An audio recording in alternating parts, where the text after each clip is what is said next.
we talk about how what you consume, from food to drugs and ideas, influences who you become. I'm your host, Nick Jikomis, and I have a background in academic science, independent research, and writing, and I'm the creator of the Mind to Matter podcast and Substack page. I got a PhD in neuroscience from Harvard University, where I studied the neurobiology of feeding behavior, and before that, I studied evolutionary genetics at the University of Wisconsin-Madison. On normal episodes of the podcast, I talk mainly with scientists, academics, and other experts about topics that interest me as a biologist, ranging from neuroscience to metabolism, evolution, animal behavior, and the effects of drug, food, and biotechnology. This episode is part of a special sub-series where I talk to independent scholars who are often not affiliated with major institutions like universities, but who I believe have interesting perspectives. These conversations are often more multidisciplinary in nature, connecting my areas of scientific interest with subjects spanning social psychology, culture, religion, history, and the rise and fall of civilizations, areas which may sometimes be more taboo, controversial, or outside the Overton window of popular discourse. These episodes are available in full to paid subscribers on the Mind and Matter Substack page or my YouTube channel. If you're hearing this version, you are a paid subscriber, and I thank you for your support. With that, I hope you enjoy the conversation.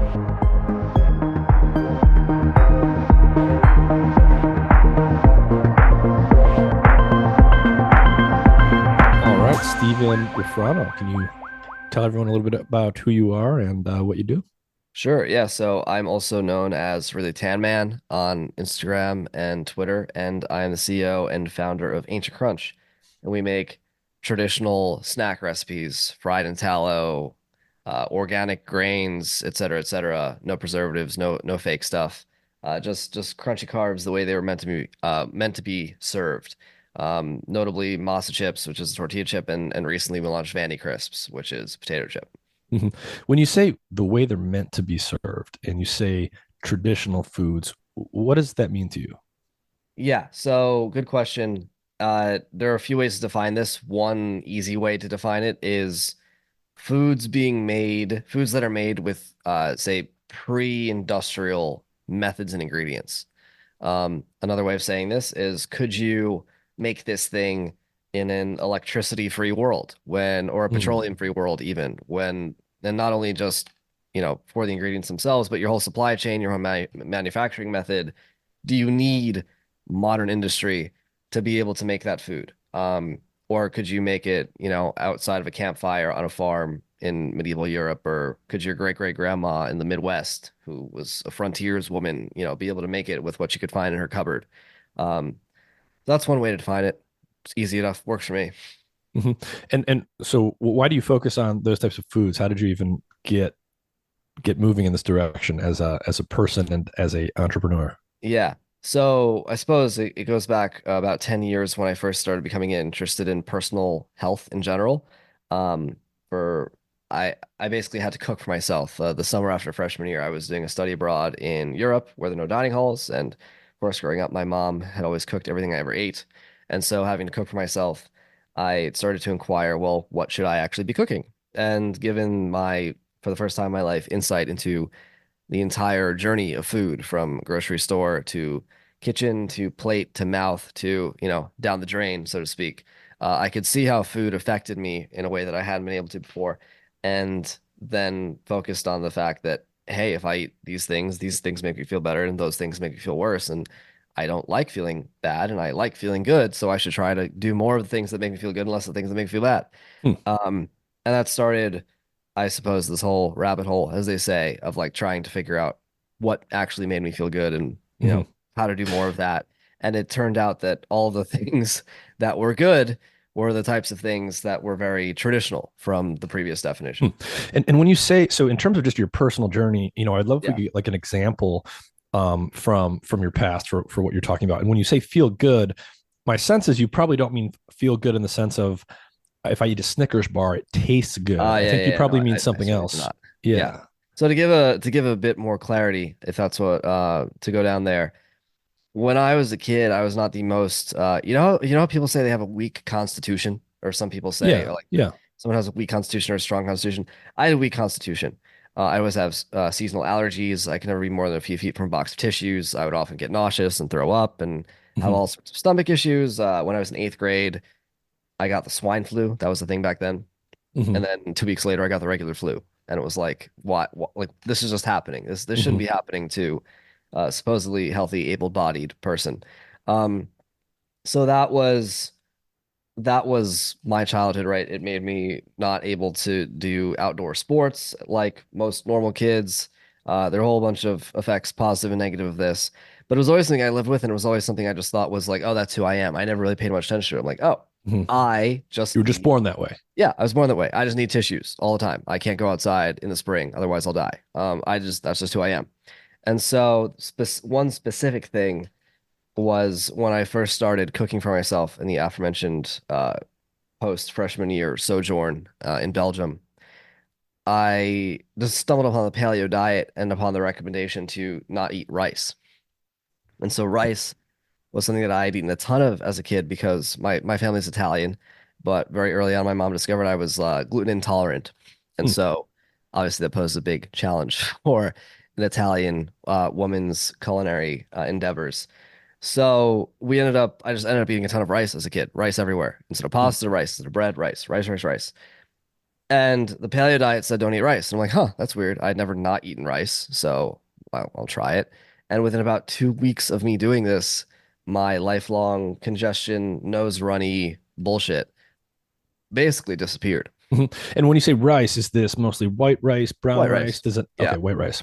And I'm not saying white rice is bad for other people by Yeah, any means. yeah. But for Um, you, that was for clearly me, a trigger.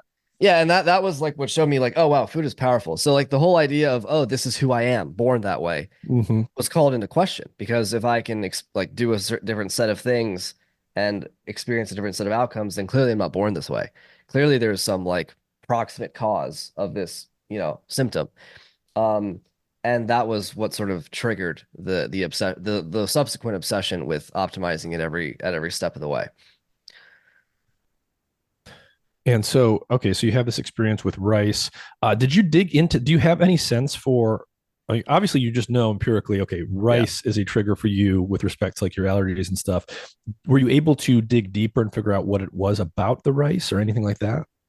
I, you know, Funny because this is like the first thing that ever caused me to question anything about health. I honestly have no freaking clue. Hmm. Hmm. I have no idea. Um, Brown rice is full of arsenic and other heavy metals due to the way that it's grown, and the fiber is very indigestible and causes digestive stress. Um, White rice is certainly a nutrient void food, uh, Yeah, it's mostly but just carbohydrate. it's mostly just starch. Yeah.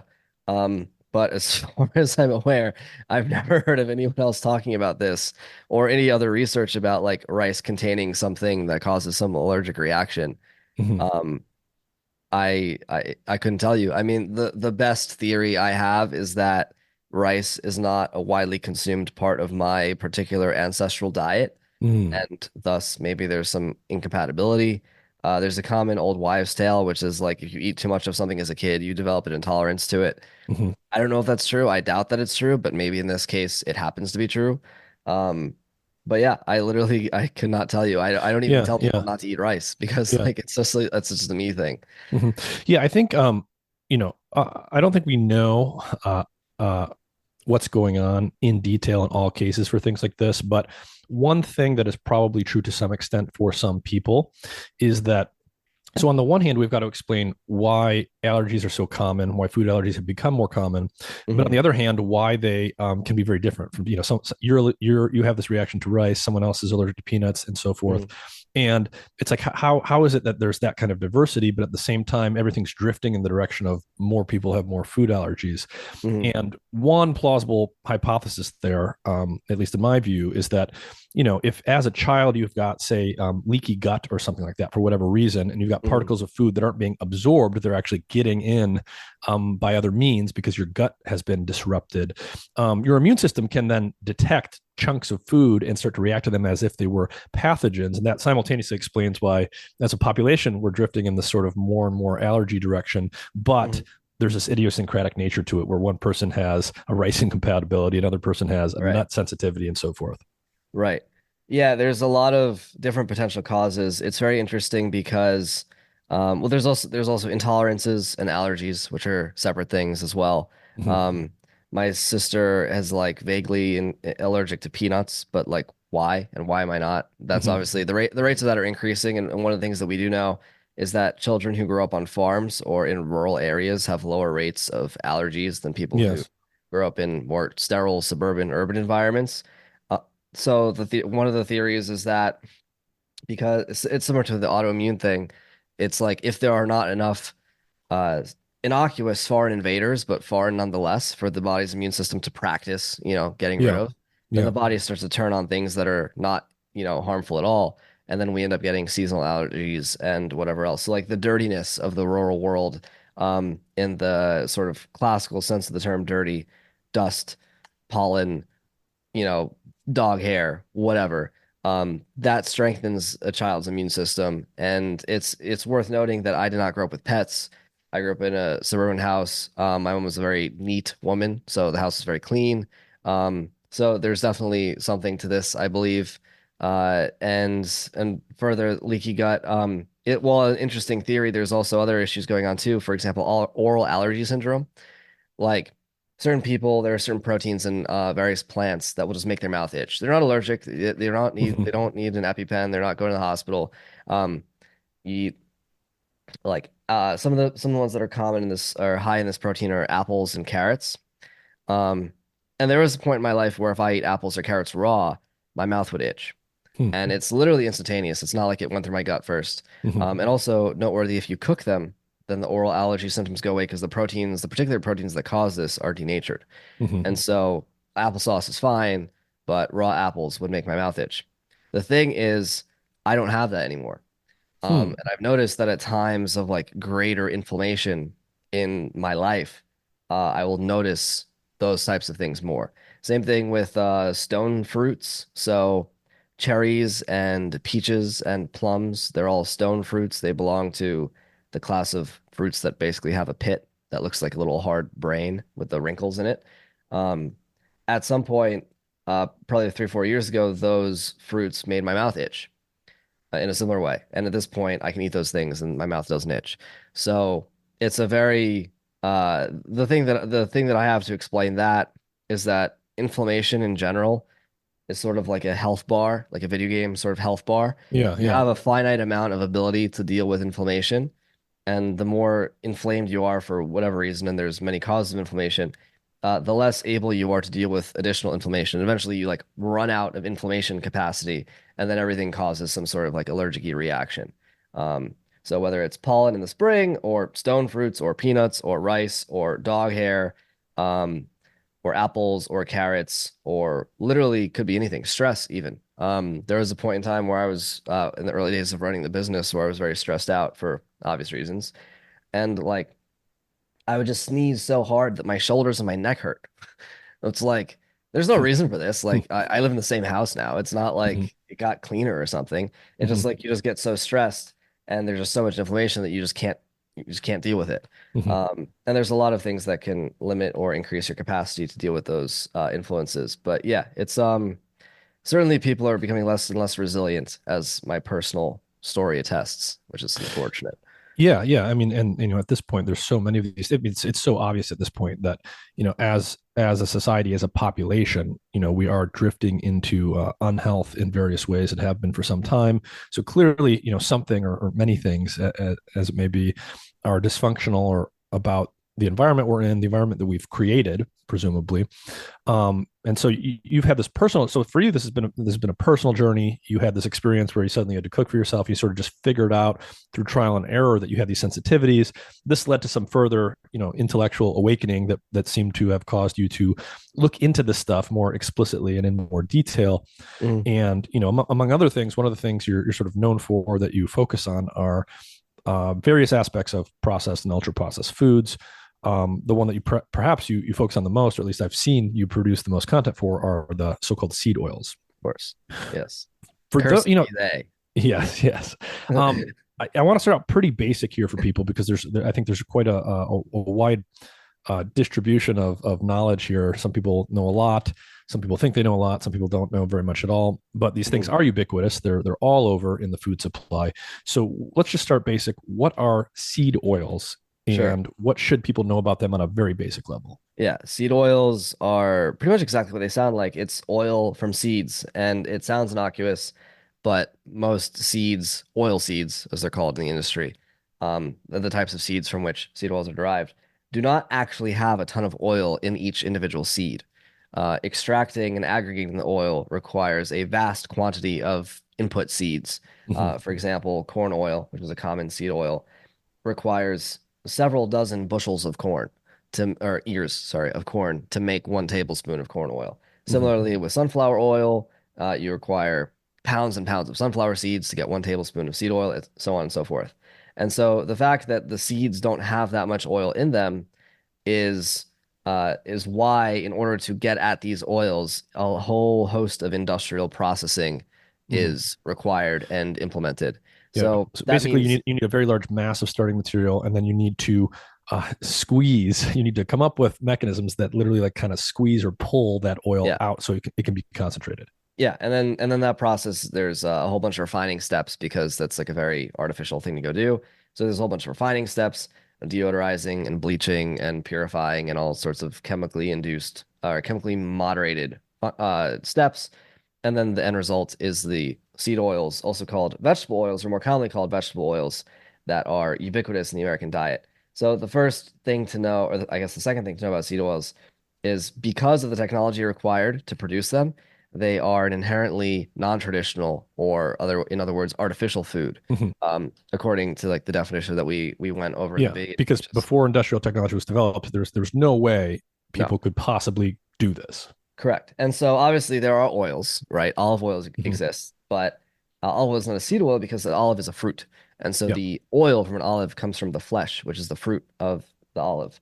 Similarly, avocado oil comes from the green part, the fruit Hmm. of the Hmm. avocado, um, and so on and so forth. So Hmm. not all oils that are derived from plants are seed oils, but the vast majority of the oils that are consumed, the commodity oils, vegetable oils, whatever you want to call them, are derived from seeds. They are the seed oils that we're talking about. And the third thing worth noting about them is that they now represent about 20%, 20 to 25% of the daily caloric intake of the average American, Hmm. which is insane because this is, again, a thing that did not exist Yeah. 150 years ago. Yeah, I mean, for traditional peoples, pre-industrialization, I mean, even early industrialization, I'm not sure there would have been a population of people anywhere on the planet in history up until very recently that consumed one thing as, that much of their diet. Certainly one novel thing, right? Like, I mean, Yeah, yeah, there are people always cherry pick some tribe that, oh, they only subsist on that weird nut from some tree and like yeah, yeah. eyeballs or something. Whatever. Someone will cherry pick a tribe. Um, but certainly 25% of the caloric intake is as much, if not more, than any other individual food item that people eat. Hmm. I'm pretty confident that's more than the calories people obtain from meat, for example. It's up there with the calories people obtain from sugar or bread or any other common ingredient. Hmm. And the thing about seed oils, of course, is that they are the most widely consumed artificial ingredient. Talking about traditional foods, seed oils, as bad as they are, what makes them so terribly pervasive and harmful and whatever is simply that they're consumed in that quantity. There are plenty of artificial ingredients. There's high fructose corn syrup, there's guar gum and freaking carrageenan and soy protein isolate and modified potato starch and red 40, and there's pesticides and preservatives and there's citric acid. There's all those things that you see on ingredient labels that are like, what the hell's that? None of them come close to being consumed in the quantities that seed oils do. Hmm. How, like, a pack of Skittles is what, like a milligram of red 40, you know? Whereas your common serving of French fries at McDonald's will have tablespoons of seed oils. So simply the quantity alone is one of the reasons that makes seed oils unique among all processed Hmm. food Hmm. ingredients, not And only for yeah, their particularly insidious effects, but because of how yeah, damn much we eat. yeah. And I mean, and one of the things I like to do when I think about a subject like this, or when I'm talking to people about it, is um, there's two things I like to do to sort of anchor my thinking. So one is just, and this is sort of like a saying from the world of pharmacology and and pharmacotherapy, the dose is often what makes the poison. Mhm. Just about anything you can think of will become bad for you if it's sufficiently concentrated. So there are so many examples. There are just many, many examples of this. Vitamin Salt, A, your body needs water. vitamin A, Yep. but at some point, if you overconsume vitamin A, it can start causing you serious problems. Right. So you should automatically be at least somewhat skeptical or interested to know more about anything that's been concentrated to this degree. Right. It's an entire, like, there's no natural diet that could ever get you a quantity of the oils from seeds that you get with seed oils, right? You'd have to eat, again, dozens of ears of corn. No Mhm. one's eating dozens of ears of corn. Yeah, Like, you're every just not meal. doing that. Yeah. Um, so that's I would say, to answer the original question here, that is the basic understanding of seed oils. As far as why they're particularly bad, I mean, or mechanistically how they're bad rather, like what they actually do. If you want me to get into that, we can, but that's a whole separate thing. But yeah, the summary from this section of the lecture, I suppose, is that seed oils are inherently artificial. Industrial technology is required to make them. They are a concentrated thing from some natural product, but industrially concentrated, and they are present in uh, far more abundant quantities in our diet than ever before. And they are the most widely consumed processed artificial food ingredient. Mhm. And before we go into sort of what's in them and some of the metabolism and physiology stuff here, Yeah. I want to give one more anchor point for people because I always like to put these things in sort of evolutionary or ecological terms to help me Mhm. think about them when I'm first starting to evaluate, what do I think about different things. You said something that was interesting that I want to unpack, which is you made the distinction between seed oils, where you're, squeezing or extracting the oil from seeds, versus Mhm. things like avocado or olive oil, where the oil is coming from the fruit Mhm. of the plant. And that's a fundamental distinction because, with certain species specific exceptions, in general, plants want animals to eat the fruit, and that's why the fruit is composed in the way it has evolved to be made out of the sugars and things that it's made out of. It's Very trying to good. incentivize animals and creatures to eat it. And Mhm. in general, they don't want their seeds to be eaten. So they actually put stuff in the seeds, including a physical shell that provides a Mhm. physical barrier, as well as things that are chemical deterrents inside the seed that they're trying to dissuade most Yeah. organisms from eating the seeds. And that's worth knowing because that a priori, but without knowing anything else, that tells you that you're much more. It's much more likely that something like a fruit will be Yeah. good or for your body, or that you've adapted to it, than something like a seed. Yeah, it's a very good point.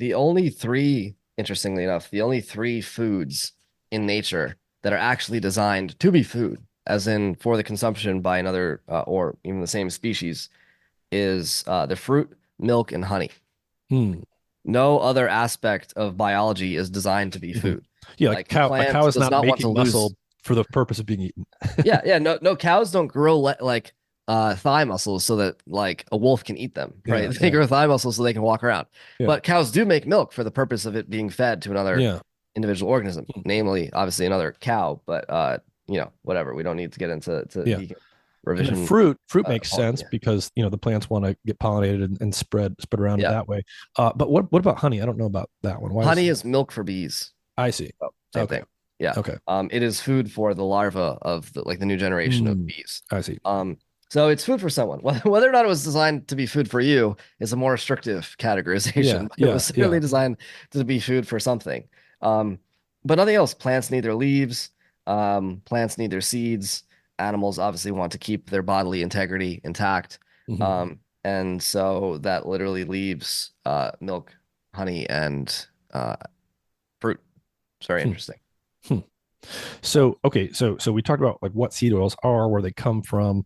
I don't think we need to go too much more into that, although there's some other aspects of that we might go into later. But now Right. let's talk about like what is in this oil. What is it made Yeah. out of, and what is it actually doing biologically? Sure. So oils, as commonly understood, can contain fatty acids. It's a bunch of fatty Mhm. acids linked to a glycerol molecule, and a glycerol molecule has, like, ports, if you will, to plug in three fatty acids. And a fatty acid is a long chain of carbons with a bunch of hydrogens all around it, Mhm. and they can be different lengths. They can have different number of carbons relative to the different number of hydrogens, but fundamentally, it's carbons and hydrogens stuck around, and they plug into these glycerol molecules, and that's called a triglyceride, which people may be familiar with, like tri meaning three, of course, and that is the fundamental component of an oil. Um, so these fatty acids come in three types. They are saturated, which is the highest number of hydrogens per, carbon that you could possibly have in that configuration. Monounsaturated, meaning there's one fewer hydrogen than theoretically possible. Hmm. And then there's polyunsaturated, which means there's two or more fewer hydrogens than theoretically could fill that molecule. And so different fats naturally contain different compositions of those types of fatty acids. And so, of course, within each category of fatty acids, there's different types of those fatty acids, but we don't really, I think, need to get into that. So the debate is, of course, between saturated fats, polyunsaturated fats, or sorry, saturated fats, monounsaturated fats, and polyunsaturated fats. Pretty much all animal fats, especially all mammal fats that we've ever consumed, are very high in saturated and monounsaturated fats. Hmm. Hmm. Um, Pretty much most fruit oils, like olive oil and avocado oil, are high in monounsaturated fats, and almost all seed oils are very high, and fish oil in Hmm. particular are Hmm. high in polyunsaturated fats. Hmm. And with the saturation, the degree of saturation is important for a number of reasons. First, it dictates the freezing point or the melting point of the Hmm. fat that is constituted by it. So that's why People like butter is solid at room temperature, but olive oil butter is or solid, yeah. olive oil is liquid, but it will kind of get cloudy in the fridge. Yep. Yep. But vegetable oil, seed oils, polyunsaturated fats will not even remotely solidify in the fridge. Hmm. You can put olive oil in the freezer and it'll turn into butter-like consistency, but seed oils will not do that. Hmm. Um, and that's because of the polyunsaturation. Basically, it's hard to explain geometrically, but the fewer hydrogens there are in this long chain, the more the molecules can bend around. And so the more wiggly they are, Yeah. and Yeah. the more prone they are to being liquid at any given temperature. And so that's important because it comes up with like it corresponds to where and why that oil is found where it is in nature. So mammals are warm-blooded, and our bodies are hot enough to keep saturated fats like liquid. Hmm. If your fat in your body were to be hard, like, refrigerated butter, you'd not be able to move very well. So, because we're warm-blooded, our bodies can melt saturated fat, and that makes up most of, by default, the fat that's in our tissues. And Hmm. that's true of pretty much all mammals. Yeah. Um, In contrast, an Atlantic salmon is swimming in cold water. They don't necessarily, and they're cold blooded. They don't Cold-blooded. really want as much saturated fat to compose their tissues. No, if an Atlantic salmon's fat were composed of saturated fat, it would be like a frozen block of fish, and it would not be able to wiggle and move and swim. It would drown instantly. Um, so hence why the highly unsaturated fats that are found in cold water fish, hence why they're found there, right? Hmm. It's like Yeah. antifreeze. It prevents the fish from literally freezing into a block of butter, while underwater. And so um, you can start to see why different fats show up. It's not random. And then so Hmm. seeds, if we think about seeds, well, plants are not warm-blooded. Obviously, they don't generate their own heat. And often they're expected to germinate in the springtime in a place that's like temperate, right? Most of the seed oil plants that we're talking about, those types of seeds are from the plants that are grown in temperate climates. And those seeds need to be able to be flexible Hmm. underground in the springtime where it's cold and damp and whatever. And so if they had saturated fat in them, the germination won't be able to happen. The plant will be like frozen solid, basically. So the oils serve a similar kind of antifreeze function in the seeds. And so that should clue the listener into a fundamental incompatibility with humans and seed oils, which is that because we're warm-blooded, we don't need polyunsaturated fats to be able to, move around and exist. Hmm. They're not meant for us. They're meant for places that are environments that are much colder, and our internal body temperature is 98.6 degrees, is very warm. Um, so while that may clue you in on like why it's not necessary, the question of like why they're actually harmful Hmm. is, easily answered from this. Um, when fats are saturated, fully saturated, those they don't have any breaks, in the molecule or like little bumps in the molecule, and so it's very hard to pull them apart chemically.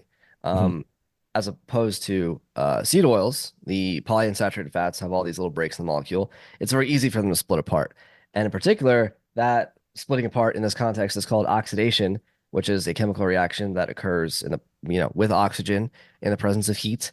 And the human body, of course, is full of oxygen and also heat. And that breaking apart of this molecule doesn't might not occur in a fish swimming in the Atlantic Ocean, but it very readily will occur Hmm. in the human whose internal body temperature is 98.6 degrees. So what we've covered so far is that the saturated fat that's supposed to be in our body fat is very stable at the temperature at which we exist, whereas the polyunsaturated fats are designed to, be act as an antifreeze in environments that are Hmm. colder. um, when they are heated and when there's oxygen available, they break apart. And the human body, of course, is hot and there's oxygen. And so introducing seed oils into that environment causes them to break apart. And the resulting molecules are not normal fatty acids. There's a whole class of hundreds of different inflammatory byproducts that could be broken apart. If you just do the geometry, like there's a bunch of different random crap that could come out of these things. And pretty much all of those byproducts are highly inflammatory to human biology. So nature works. It's designed very intelligently, if you will. Um, and when we put things that are meant to be in one place into somewhere else that they're not meant for, all sorts of problems can ensue. And that is, I would say, the root cause of all of the ills that seed oils are, blamed for nowadays. Hmm. Yeah, and I want to maybe unpack some of this a little bit more. Sure. I don't know how much you know about the biology here, but when we say things like, we're going to be talking about inflammation a lot, and we're not saying this willy nilly. If you actually Mhm. look at the immune system and how it produces, so I'll just sort of get started here, and you can riff on this if you'd like. But Sure. inflammation is good and it's bad. Mhm. Inflammation needs to be spatiotemporally precise. You need to use inflammation when you need to get rid of a pathogen or to clear out damaged tissue. But then you need to shut it off because you can damage yourself with inflammation. That's why chronic inflammation is such a problem. That's why we don't want the inflammation to, bleed to last longer than the infection needed to clear out the infection. We don't want it to happen in tissues where we don't need to be, cleared out. If I bruise my knee, I want the inflammation to go to the knee. I don't want it to be everywhere in my body.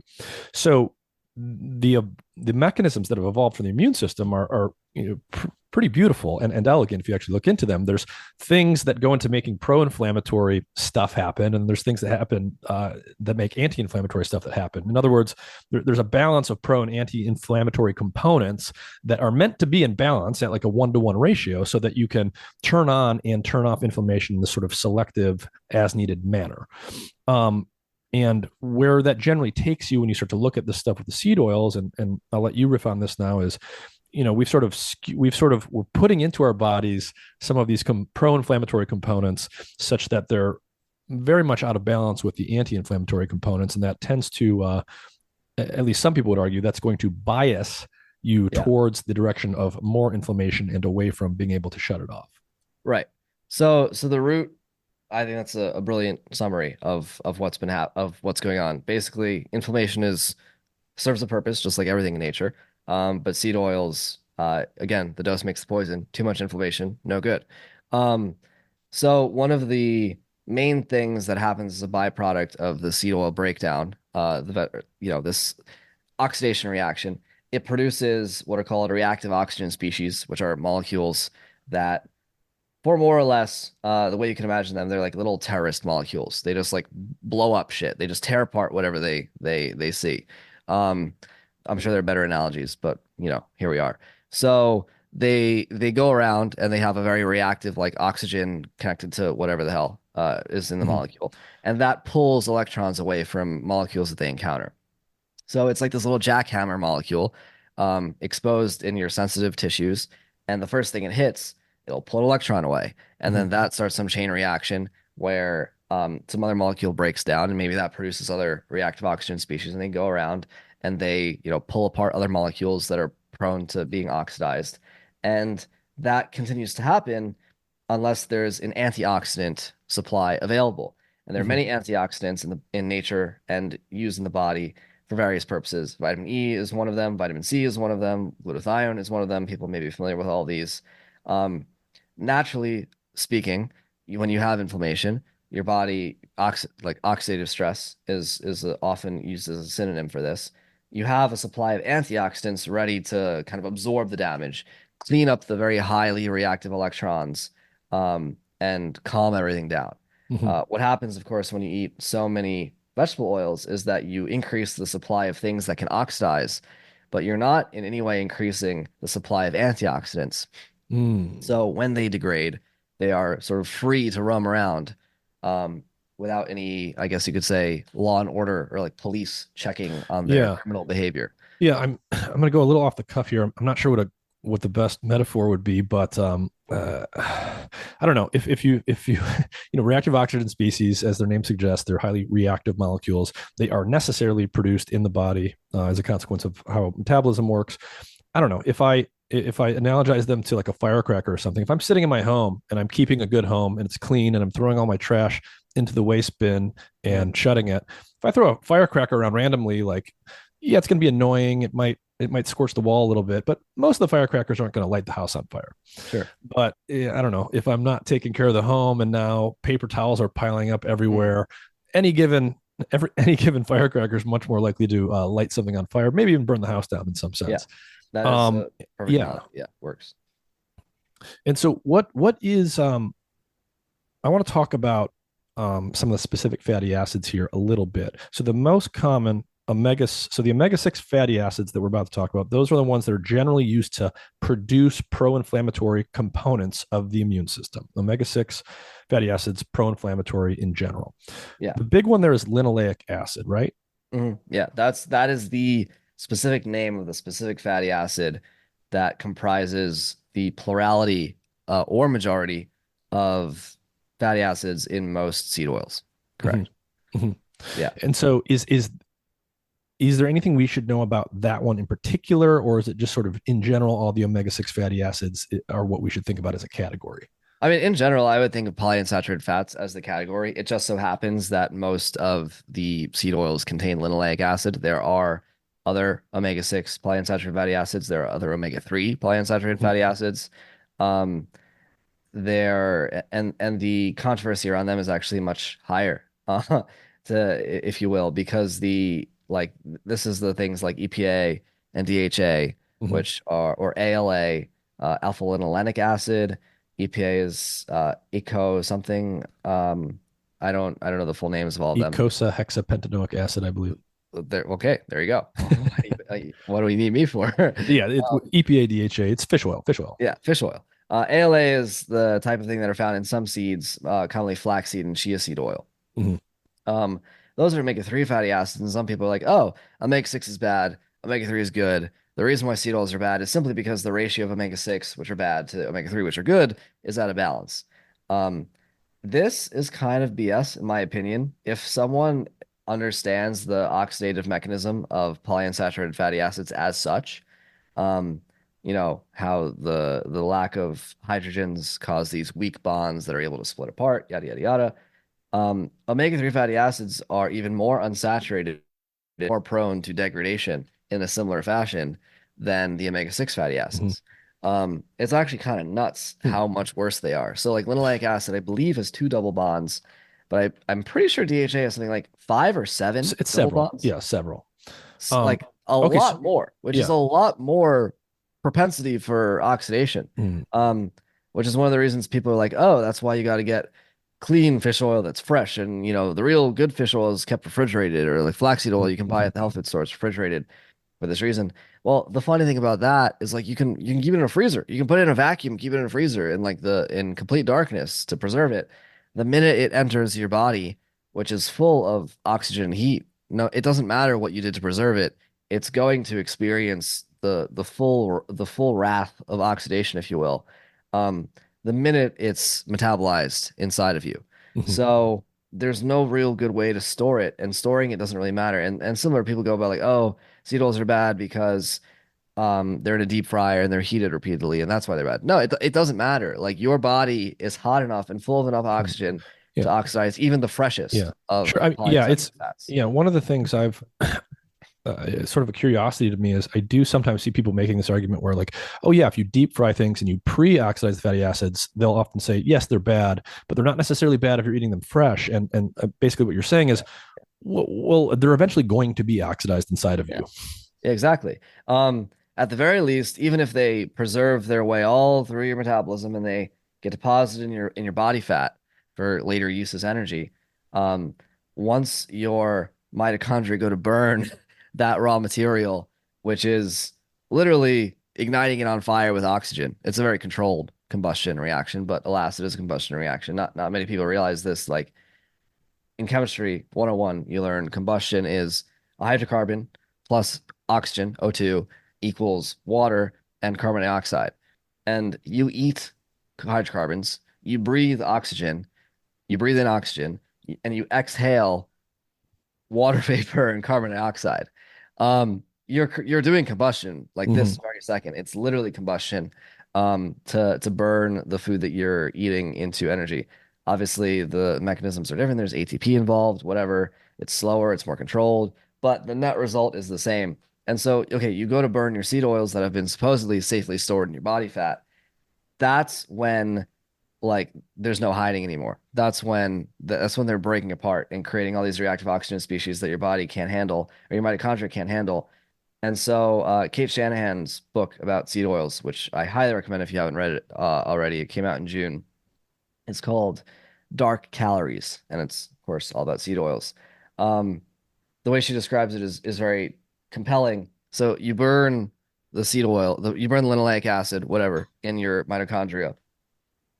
As you do this, the oxidation reaction causes reactive oxygen species to break free. They go around oxidizing other molecules, which then it's like a chain reaction. You have this exponential growth in oxidation. And the mitochondria is this very delicate machinery. It's basically a turbine. And it sort of causes the turbine to explode because of all the chain reaction of oxidation components. It's like, I don't know, um, it's like putting like I don't know if this analogy makes sense, like gasoline in a freaking uh where whatever in a place where it's not supposed to go. You're like putting gasoline in a water filter or something. It's like Hmm. literally causing it to spit out of control or high octane fuel in a place where it's not supposed to go. Um you're putting propane in like a wood burning stove. Hmm. You know, Hmm. And the so, energy inside the reactor is so great, and the destruction so prevalent that it causes the whole thing to tear itself apart from the inside. mhm. I don't know if there any if you've seen Iron Man the movie, um, like the arc reactor where they like overload the reactor and there's more electricity and the Mhm. thing Mhm. blows up from the inside. That's what's happening in your mitochondria. Yeah. And so part of the reason why this is so insidious is because the mitochondria over time learn that they shouldn't burn this stuff because it's toxic to them and they'll die. They'll blow themselves up. And so they see the fat sitting there, your body fat full of vegetable oil, full of linoleic acid, technically speaking. And they're like, nope, I'm not going to touch it. It'll hurt me if I do that. And so you're sitting over here, surrounded, swimming in a sea of corpulence made up of linoleic acid, eating linoleic acid, all these calories that cannot be burned by the mitochondria. And so your cells are starving at the same time that you're surrounded by fat. And that is the life of, Mhm. 60, 75% of Yeah. Americans. And I think, a lot of this stuff gets to, questions around it's not just about the balance of omega 6s and omega 3s. The absolute levels matter here. And the way that I think about this, at least, and I suspect you probably have a similar view, is that, you might think to yourself, okay, I understand that the omega 6s tend to get used to build pro inflammatory molecules that my immune system uses. The omega 3s tend to get used to build anti inflammatory molecules. Therefore, as long as they're in balance, I'm fine. So even if I'm consuming a lot of omega 6, if I just consume a lot of fish oil and get my omega 3 so they're in balance, I'll be fine. Mhm. But that doesn't actually work. And it gets back to this idea of ancestral diets and what we're adapted to from an Yeah. evolutionary perspective, because ancient humans didn't just get something close to a 1-to-1 ratio of these things.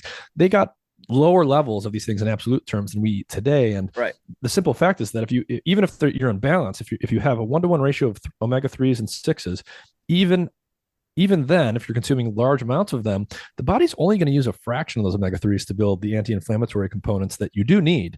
The rest of them are then just going to sort of be left over and then be prone to what you were talking about in terms of oxidative stuff. The real thing in talk about ratios that could actually protect you is like, okay, you want to go eat seed oils. The thing that matters is having enough antioxidants to be able to deal with all the damage they're going to cause. It's like, Hmm. okay, throw firecrackers around your house, um, provided you like have enough fire extinguishers and you're always constantly putting out fires. But like you could do that, but Yeah. who wants You're to also freaking do wasting that? energy. You're spending Yeah. that energy just putting out these little firecrackers when you could Why be don't we doing just something not else. have the firecrackers and then we Yeah. don't need the fire hydrants or Yeah. fire extinguishers? Much easier. Um, and so yeah, the real of course the real issue of course is the oxidation that happens as a result of the seed oil ingestion. Seed oils, of course, being detached from any sort of natural antioxidants, which they do contain. Seeds keep their oils from oxidizing because they contain vitamin E. Hmm. Like the most common source of vitamin E, of course, is from seeds. Hmm. Any Yeah. vitamin E supplement you can find, it comes from a seed. Yeah. The seeds don't have the vitamins necessarily because they want to be good for us. They have the seeds to Yeah. prevent exactly this process from Yeah, happening they inside of want the to seed. benefit from the antifreeze properties, like Yeah. being able to be liquid of polyunsaturated fats, but they could be oxidized too. So they have a corresponding amount of vitamin E, Hmm. which is of course stripped out in the Yeah. processing of Yeah. seeds into vegetable oils. Yeah. And I suppose that's why you get antioxidants like vitamin E again and things like fish oil products and fish itself. Yeah, they need it, and but oftentimes if you take a vitamin E supplement, or if you're eating a whole food that contains vitamin E, that's great. I love whole foods. However, you're already trying to supply you're trying to supply extra vitamin E to deal with the linoleic or polyunsaturated fats you already have. And so any whole food source of vitamin E for the most part will contain vitamin E in addition to further like net new vegetable oils, net new polyunsaturated fats. And so you're not ever going to obtain a surplus amount of vitamin E from eating a whole food source. Hmm. Um, so this has huge implications for weight loss too, because if you're surrounded by body fat and it's full of polyunsaturated fats that your body doesn't want to burn because it knows that doing so will destroy its own mitochondria and create a whole bunch of toxic compounds. You can work out all you want, you can calorie restrict all you want. Your body ain't gonna burn that stuff. And if it does, the toxic flood that will be induced is far more painful than being obese to begin with. And so the real missing piece in the weight loss discussion is how do you safely clear out the built up polyunsaturated fats that are in your body fat? How do you apply and use the proper amount of antioxidants? How do you, in a slow, controlled way, get them used up, but like done so safely that they don't tear apart other cellular infrastructure? Um, it's not simply about working harder, fatty, Hmm. as many people on the internet would like to naively claim it is. Um, Obviously, the best solution is to never get there in the first place, but once you're there, it's a much more complicated discussion. And and yeah, like to think about the Ozempic thing for a second. These people are just shedding weight like it's nothing, Hmm.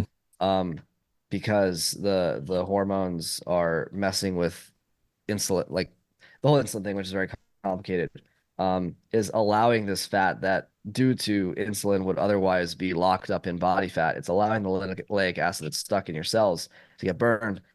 I can only imagine what that's doing to someone's immune system and detoxification pathways and like overall contributing to inflammation when you're taking years or decades worth of linoleic acid in these tissues and causing them to get lit on fire in a matter of weeks. Like, Hmm. what is that doing to their liver? What is that doing to their kidneys? Like, is anyone Yeah, yeah. asking this question? And I guess we Yeah. don't actually know, but what you're saying is it based on what we know about the lipid biology here and the biochemistry, it's plausible that they're basically just undergoing more oxidative stress per unit time than they otherwise would have.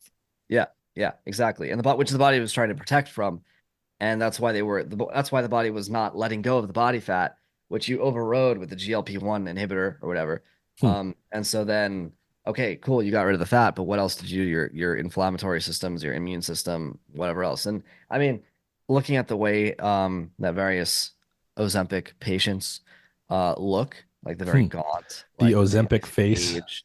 Yeah, like they seem to age, wrinkles. I've seen that a lot. Um, Maybe there's something going on with that, right? Hmm. I just thought of that, by the way. I'm not Yeah, no, I was actually thinking maybe about it made up, too. I was a but little unsure of whether to bring it up because we are speculating. We don't know, yeah. but people do comment. This does seem to be common. People who do take Ozempic, they get they call it the Ozempic face. There's Mhm. their skin is looking like a little different, a little saggy and stuff, and maybe that's just them losing fat mass. But what you're saying is it's possible that that has Yeah. something to do with oxidative stress here. Right. Right, because you're unleashing all these oxidation prone molecules all at Hmm. once Yeah. into a body that does not necessarily have a detoxification system prepared to handle them. Yeah. And I want to talk, we talked about what seed oils are and where they came from to some extent. I want to talk about some of the economic and social drivers that Mm, propelled them to get to where they are today. So maybe just to set this up, if we go back to the early 20th century, back to the 1800s, why did anyone want to go through all of this trouble to build all the machines, to do all the industrial extractions, to do all the work to make these oils? Why go right, through all that trouble and work when we already had things like lard and butter and other oils? What was the driving force there? right. So the first commercially produced in large quantity seed oil product was Crisco, made by Procter and Gamble. Mm-hmm. And Crisco, of course, is a fat. Um, it's like a solid, like lard looking like thing. Everyone knows this. Um, but what they don't know is that it comes from cottonseed oil. And cotton seeds are interesting because the cotton industry, which was a very big part of the American economy at the time, the cotton industry produces a lot of seeds, a lot of cotton seeds that are waste product. They're useless. And so if you're in industry of any sort, you always want to waste as little as possible, to lose as little money as possible and sell stuff for as much money as possible, right? Reduce expenses, increase revenue. So they have this waste product. The cotton industry doesn't know what to do with this. And at the same time, uh, they're thinking at the same I don't know if there was a shortage of like whale oil or something.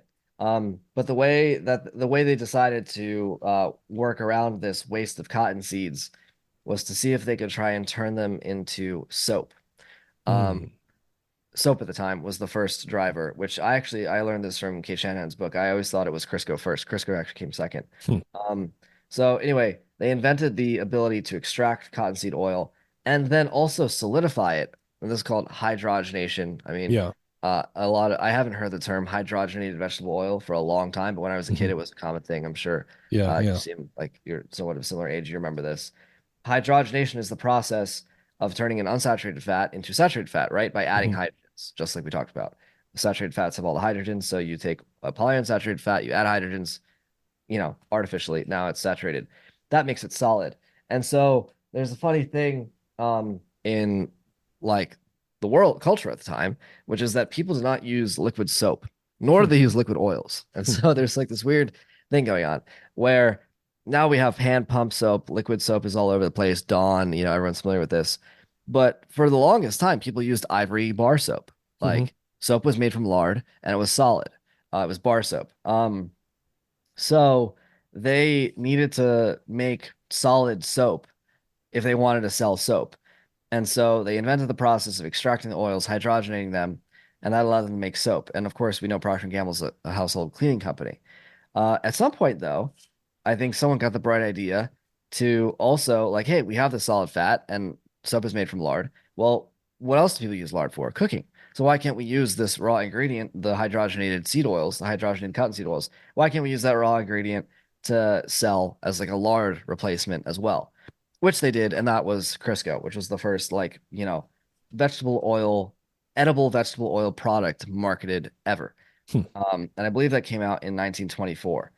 And at that time, um, or shortly thereafter, Procter and Gamble started donating a lot of money to what was a nascent organization at the time, the American Heart Association, to Hmm. try and, convince people to eat this stuff because you know how, They had a product, they had a large supply of yeah, stuff, and they needed a way to market it and create demand. right. So, you know how people are, right? They're Hmm. very stuck in their ways. And Yeah. so if you try and tell a bunch of like red-blooded farm Americans like living out in the frontier, hey, stop eating this lard that you've been and your family's been eating for, literally since time immemorial. Stop eating that and instead eat this fake thing. Like that wasn't just going to happen overnight. And Hmm. so a big part of their marketing campaign was getting doctors and the medical establishment behind Crisco, which they did with a donation that I believe in today's dollars is something like 20 million bucks to the American Heart Association at the time. Um, and that sort of kicked off this decades long propaganda war to get people to eat vegetable oil derived products. So first it was Crisco.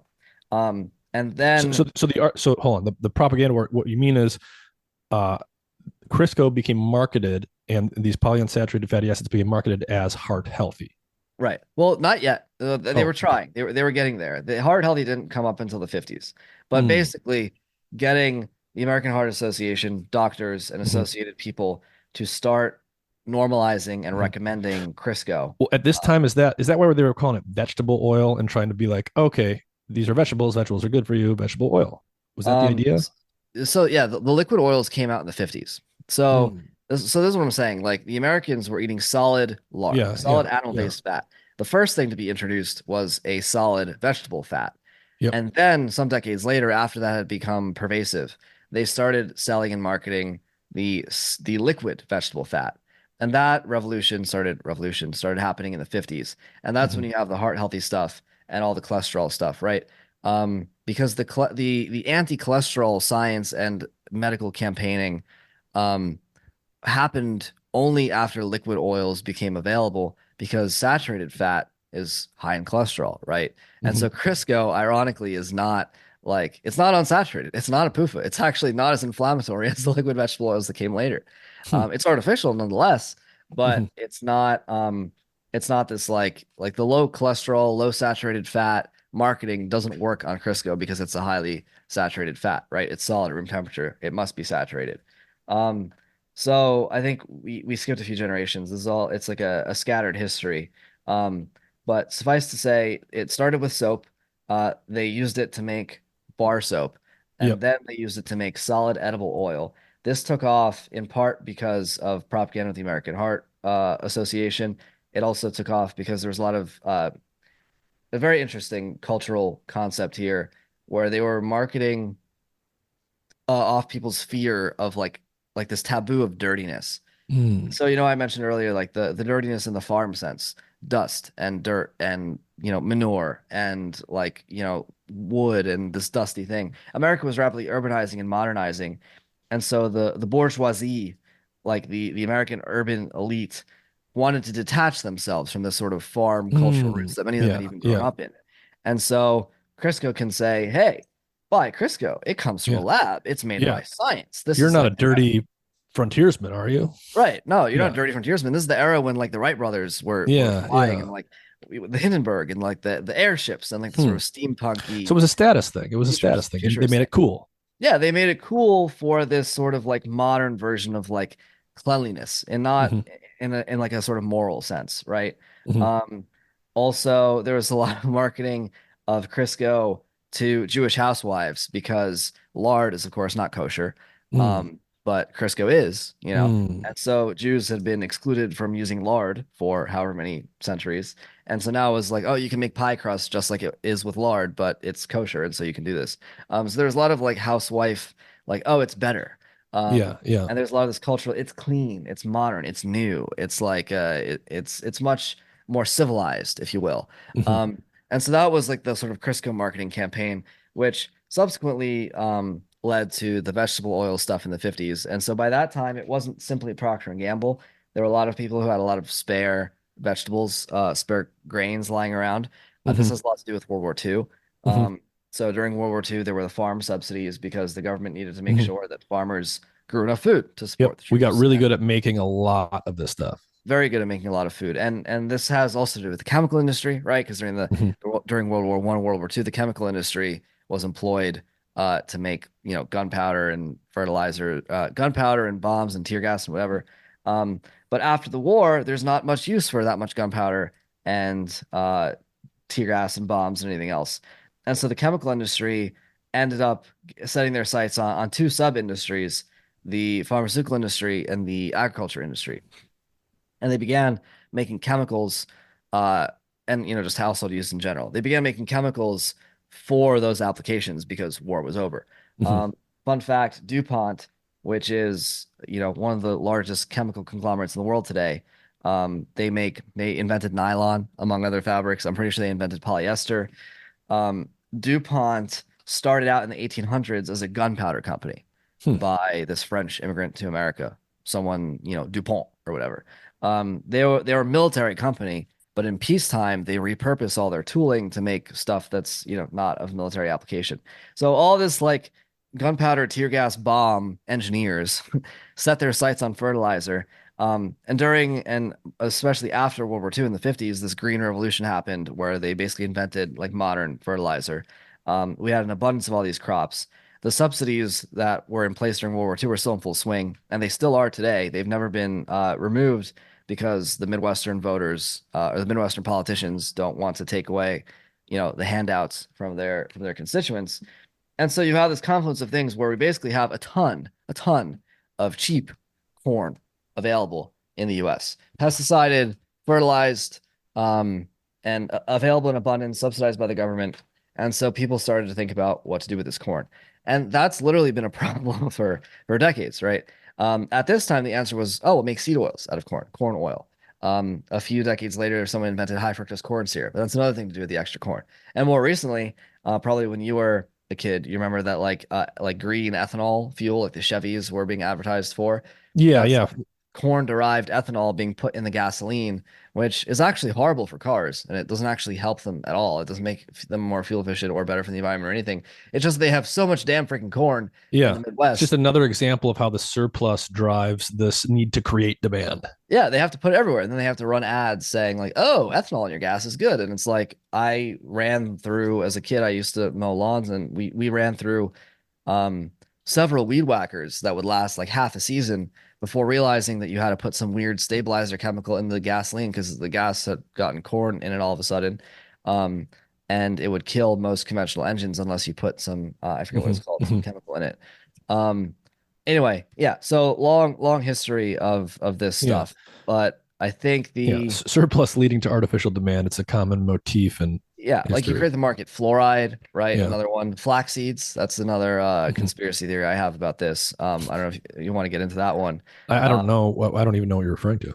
yeah, so basically, flaxseed oil was used before petroleum for a lot of plastic-like substances. Mm. Oil-based paint, like Michelangelo or whoever, Da Vinci painting the Mona Lisa. Oil-based paint was made of flaxseed oil. The industrial name for flaxseed oil is linseed oil, so there's a lot of confusion here. But flaxseed Mm. oil and linseed oil are the same thing, same plant, same seed, same oil. Um, so oil-based paint was made with flaxseed oil, various lacquers for finishing wood, linoleum, that lin word again, Lin, linoleum, which is like this plasticky floor treatment that was invented in the early 1900s, made of flaxseed oil. And also the flax fibers make linen, like the shirt I'm wearing, linen, Mhm, one of mhm, the oldest fabrics and one of the oldest cultivated plants in Western civilization, actually. Anyway, petroleum, the widespread availability of petroleum and the chemical and the technological advances that resulted did two things: plastics and artificial fabrics. So all the uses for linseed oil are replaced by petroleum derivatives. Oil-based paint is no longer made of flaxseed oil, right? Paint thinners and all of that stuff, it's all petroleum derived. You have plastic flooring, vinyl flooring. It's plastic from petroleum, not linoleum. You can buy linoleum. It's not made of flaxseed oil anymore. Um, and then also the fabrics, instead of linen shirts, people polyester shirts and nylon shirts made of petroleum. And so my theory is that because of these major hits to the traditional industry of the flax plant, the oil and the like acrylic paint, right? Plastic, the oil and the fabric no longer being relevant or as interesting to consumers because we have polyester fabric and all these petroleum oil replacements. They had to figure out something to do with the flax industry because it's like a large part of Europe's economy and in Canada and elsewhere is like, flax. They've been growing it for 10,000 years. Well, not in Canada, but you get my point. Anyway, flax seeds became a health food for the first time in the 90s. And that's the first time anyone in human history ever ate flax seeds.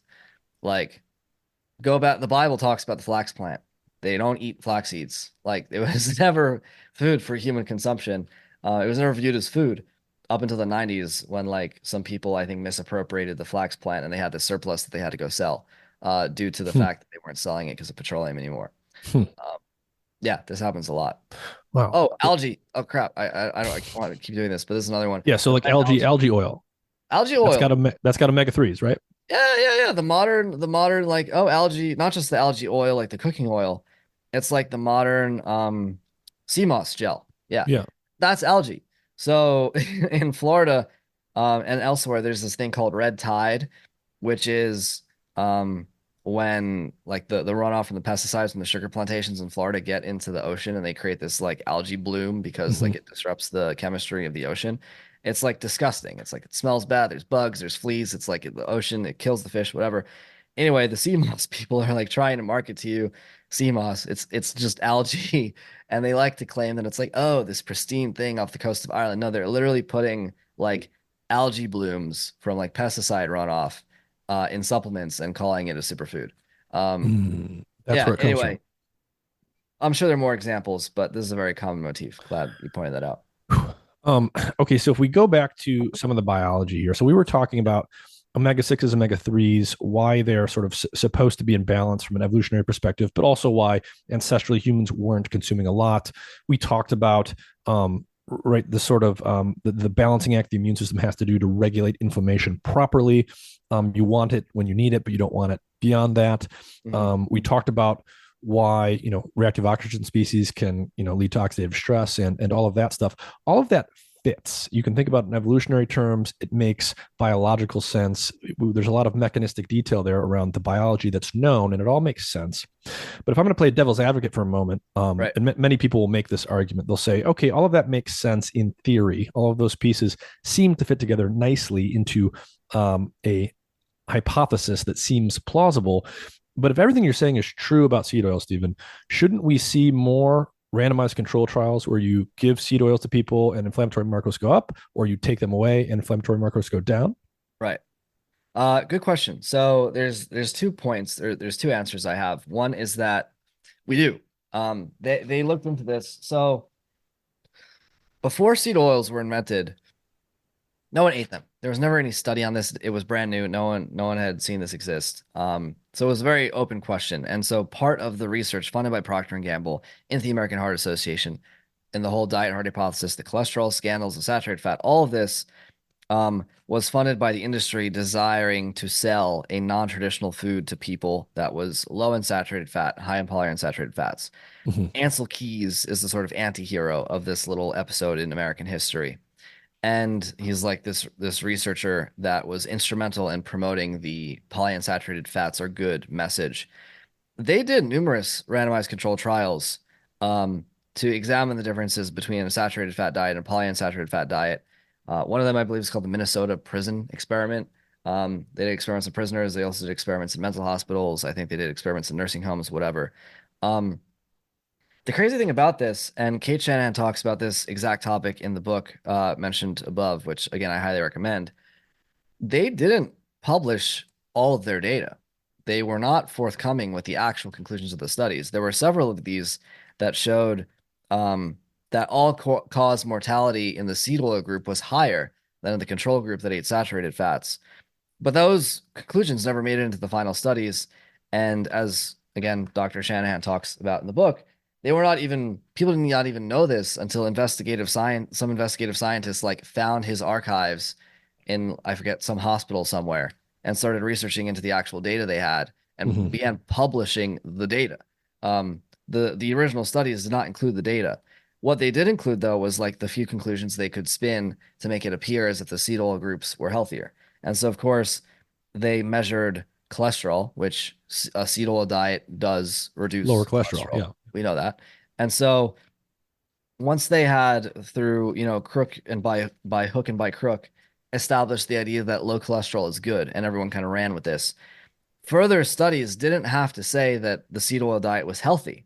They just had to say that the seed oil Lowers diet lowered cholesterol. cholesterol, which is obviously like, I don't know what you call this, like a proxy outcome. I think that's like the term for this, where Mm-hmm. you're not actually saying, oh, this thing results in health. You're just saying this thing results in this other thing, and this other thing results in health. So, it results in health by Yeah. the It transitive results in the property. thing that Yeah. everyone now believes already automatically necessarily means better health. Yeah, it's like the transitive property of Yeah. quality or whatever, basically. Yeah. Yeah. Um, A means B, B means C, so A means C, right? So yeah, they were able to publish studies, which they did, saying that the Mm-hmm. seed Mm-hmm. oil control groups had lower cholesterol, and then that was enough conclusion for them. The data, of course, showing that not about cholesterol, but about all-cause mortality, which is the actual important thing. People died more so from eating seed oils than they did from eating saturated fats. That data never saw the light of day. And by the time that researchers found it and started looking into it, the entire American nutrition industrial complex and the entire thing had already been set in stone for the most part. And it's the Mhm. exact same thing that like we're fighting today. And we know this. People have literally dug up the original studies, looked at the data, realized that we were being lied to. But the cultural power of the vegetable oil, heart healthy, blah blah blah, is so strong that it's going it has taken will take a lot of work to either spread the message, convince people, whatever. Um, so that answers your first question. They did do studies, or that's the first answer to your question. They did do RCTs and they did actually prove that seed oils were not good for you, but the conclusions were never reported. It was just in the data that was looked at after. The other thing, of course, to think about modern discourse, right? Why are there no new studies? Why are there no new RCTs? Like if you go look at the seed oil sources, nowadays, recent research, all you find is like mice studies and like all sorts of things that Mhm. are not so overwhelmingly obviously conclusive as the devil's advocates would maybe like. The reason for this, of course, is the classic who funds the science. Mhm. You know, um, for every study that I pull out of my ass that I can find, you can, if you're arguing with me, you can find a corresponding study that says the exact opposite thing.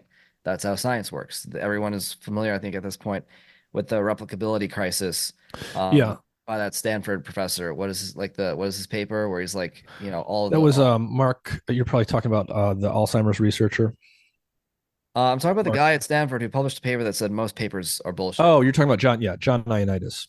Yeah, that's the one. Yeah, exactly. Yeah, So papers are bullshit. The research is not replicable. yeah. Um, Much of it is, and it's hard to tell even to the trained eye what is and what isn't. Oftentimes. right. And so that's why, like, okay, right. There are no studies Yeah, because the Tallow Institute or the Saturated Fat Institute is not funding saturated fat good studies, right? yeah, yeah. I could do that, right? Give me enough money and I could fund you some studies that says Yeah. saturated fat's good. And yeah, I mean, this really is an important point because, I just wrote an article and I've talked about this on the podcast before, just to give one example to crystallize what you're saying. A study recently came out and, all the science journalists were talking about it, was shared all over social media. And the headline result was if you eat more plant fats and less animal fats, lower cardiovascular disease. That was basically the headline result. But, all of it was built on a food frequency questionnaire and the assumption that people's diets were stable for decades, even though they didn't check. And I basically just explained for people, look, the input data to this is total garbage, but this type of thing gets published all of the time. And therefore, there's a whole library of nonsense studies that you can point to and say, look, studies by scientists. And Yeah. you could basically just cherry pick any number of them that you want to make the case for anything that you want. Right. Any science debate more or less comes down to like my made up cherry pick studies are better than your made up cherry pick Right, right. studies. And it's like an epistemological question, of course. Mm-hmm. Like, how useful is this at this point? Um, and obviously, like if you look at first principles, the scientific method seems like a perfectly like useful, valid thing. Um, however, the way that it's implemented by people with all sorts of incentives in academia and in industry and in government and whatever else, the way that it actually gets implemented is not enable the finding of truth, the systematic finding of truth. It certainly is not. Mm-hmm. Certainly in areas that are more subjective, say like biology. Mm-hmm. Physics studies, as far as I can tell, are harder to fudge. Like math, you can't really fake a math proof. It's Yeah, very yeah, obvious. yeah. It's true or it's not true. But the further away from math basically you get in the scientific world, the easier it is to fudge. And by Right. the The time more you're in corruptible the biology, whole it's like all enterprise bets are is. off. Yeah. Yeah. So anyway, that's my rebuttal to the supposed devil's advocate. I guess Yeah. give me 10 million bucks and I'll get you your studies. Yeah, yeah. No, I mean, I think it is a legitimate answer. It's like a lot of times, um, so on the one hand, you get a lot of studies that are done where they effectively amount to someone funds studies such that a preconceived conclusion can be laundered through the publication process to create quote unquote evidence for it, Mhm. even though the study is problematic in many, many ways. And then the flip side is there's many great questions where clear experiments could be done, but they're simply not done because someone needs to pay for these very expensive clinical trials. Mhm. And the people, of course, the people with the incentive to have that study done are not the people with the money to have that Right, study done. right. Yeah. I'm sure all the people on Twitter would be very happy to have some good RCTs done for seed oils, but unless we crowdfund some research, it's not going to work. And even then, there's the whole issue of social prestige, right? Like, yeah, you could probably find some backwater lab at some backwater school to go do your study, but then someone's going to say, "Oh, but Harvard studies say this, and you're Yeah, some yeah. dumb school, so it doesn't matter what you say." So you really need to be able to like capture the prestige of Right, the right. institutions which have it, which is then even more money. So, got to go back to the Twitter crowdfunding and be like, "Oh, sorry, we actually need to do the We study need at more. Columbia, so we need more money." Yeah, but I mean, again, that's kind of that Yeah. tells you all you need to know. The fact that you can just pay for science to be done is it's kind of like oh, that's interesting. Um, it's kind of like indulgences in the medieval Catholic Church, Mm. right? I'll do this bad thing, but if I pay you money, you'll find some way to say it's okay. Studies, same thing. Oh, I'll sell you poison, but if I pay you enough money to the priests of academia, they'll find a way to say that what I'm doing is okay. Mhm. Interesting. Yeah, I mean, the way that, one of the aspects of sort of the sociology of science that I've tried to explain to people before is I don't necessarily like this could be true. I'm not going to rule it out completely, but like I don't believe that someone like say the American Heart Association is like getting into, backroom meetings with scientists and saying, here's your conclusion, make it look this way. But what they do is they fund a bunch of labs and then those labs produce whatever results they happen to produce. And then they could just selectively say, okay, who do we want to refund again next season? Yeah. They're going to bias towards the ones that produce the results that are favorable to them and away from the other ones. And And then the scientists will this get the hint. Yeah. this iteration of who gets Yeah. funded and refunded is what creates this drift that Yeah. points in the wrong direction. Well, there's another step to this too, which I guess accelerates this sort of devolutionary process. Again, Dr. Shanahan talks about this in the book, is that the American Heart Association, in addition to funding studies, also runs several prestigious journals. And Mm, so they just won't accept certain right, papers right. into their journals if they question whatever or they don't talk about what they want them to talk about. So, yeah, they may end up funding a study accidentally to some lab who didn't get the picture. But even if that study gets done and the results are not helpful to whoever, or convenient for whoever, it just won't get published. And Yeah, so, or at least it won't get published in a prestigious yeah. journal, which is basically the same as not getting Right. published in They restrict academia. the types of the number of journals it could potentially get into easily. And also the flip side of that is, as someone who has published many scientific papers, I've gone through the submission process many times. The flip side of that is, you can make it very easy for certain types of results to get published quickly. Mhm. And I'm sure that happen that definitely does happen to some Yeah, I extent. mean they own the paper, they own the Yeah. journals, and they supply the funding. So obviously Yeah. they can make that happen pretty quickly. Um, Another thing I want to get to, because we got maybe 30, 40 minutes left here. Another area that's a little bit controversial that I think you have a take on, and I see people talk about this. It's interesting. Some people think it's absurd. I started thinking about this in some conversations I had on the podcast with people who knew about photobiology and the Mm, effects of different wavelengths of light on mitochondrial biology and skin biology and things like this. I started thinking more about sunscreen and sunburn. I'm sure. fair skinned. I've had to think about that all my life. And I learned some interesting stuff. And I'm going to skip the details that sort of got me down this rabbit hole. But I think you have a position on the relationship between seed oil consumption and diet more generally, and the propensity one has for sunburn. And I'm wondering if you could start to talk about that a little bit. Right. All right, so it gets back to the fundamental issue with unsaturated fats, which is that they're prone to oxidation. Mhm. And um, again, high energy, heat, light, etc., oxygen causes the breakdown of polyunsaturated fats. Polyunsaturated fats. That's not controversial. Anyone who's ever like learned chemistry knows this and will not argue this point. Mhm. And so the point about when you eat stuff, especially when 20% of your calories are this thing, they go in your body, right? Your body, your body gets built off of this stuff. Yep. And so two of the prime places that polyunsaturated fats go is your body fat and also cell membranes. And so your cell membranes are supposed to be a certain amount of polyunsaturated fat because they have to be somewhat flexible. Like this is known. That's natural 5,000 years ago, even before seed oils, people still had polyunsaturated fats in their cell membranes. Fine. Uh, do they have it in their adipose tissue? No. Um, were they floating around in their blood? No. Were they just like hanging out? No. And so if you have this thing that's being exposed to this, oxygen and intense light, and it's prone to oxidation, it will oxidize and cause inflammation. And inflammation, of course, like in this context, is red skin, it hurts, sunburn. Um, there actually are several studies that I'm happy to send you. Again, studies, are they useful or not? Which I think are funny because they sort of inadvertently, like that's the fun thing about all the seed oil stuff is like you have to find a lot of this as like inadvertent conclusions to things that are studying something else. Because like scientists are not going to come out and like look at do seed oils cause sunburn, but they will say, here, I'll try to give you an example. They will say that like photocarcinogenesis or carcinogenesis and photoimmunosuppression increases with dietary polyunsaturated fat consumption. They'll say that, but they won't say seed oils cause sunburn, you know? Um, they've done this several times where they get a bunch of mice and they feed them different amounts of polyunsaturated fat diets and blast them with UV light. And the ones that eat more PUFA have more skin cancer. Um, they also talk about UV-induced oxidative stress, aka sunburn, on mice. And the fatter the mice are, the more they get this. And of course, the mice are eating a high PUFA diet, and so their body fat is full of PUFA. Um, I think the basic idea is that uh, seed oils cause the breakdown of seed oils cause inflammation, and wherever that happens to be causes inflammatory symptoms, native to that organ. In the skin, that's like sunburn, and eventually you get skin cancer. In the brain, you get Alzheimer's, and so seed oils are like a prime cause of Alzheimer's. There's a Japanese scientist who's, it sounds like I think you're familiar with this guy, who's done a lot of work to show that.